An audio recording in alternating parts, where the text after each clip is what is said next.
کے فائدے کی بات کرتے ہیں کہ شک کا فائدہ کسے جاتا ہے. 2021 SMER 736 یہ ججمنٹ ہے سپریم کورٹ آف پاکستان کی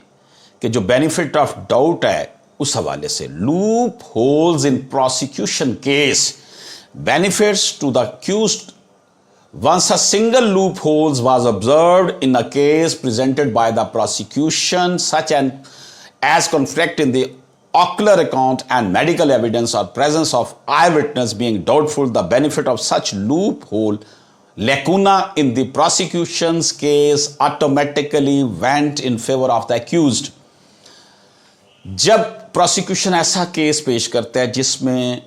بعد میں پتہ چلتا ہے کہ اس میں کوئی سنگل لوپ ہول بھی رہ گیا, کوئی لیکونا رہ گیا, کوئی بینیفٹ آف ڈاؤٹ پھر ہو گیا کہ جناب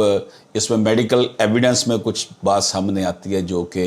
انہوں نے بات کی تھی انویسٹیگیشن آفیسر نے, وہ ٹھیک نہیں تھی, پروسیکیوشن نے اس کو صحیح طریقے سے پریزنٹ نہیں کیا,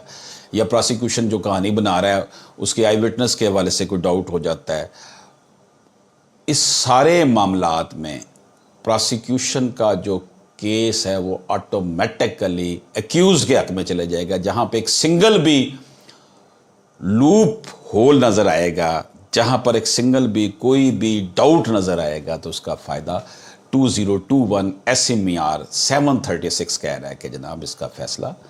اس کا جو فیصلہ ہوگا پھر ایکیوز کے حق میں ہوگا, اس کا بینیفٹ وہ اٹھائے گا. اجازت دیجیے, اللہ حافظ.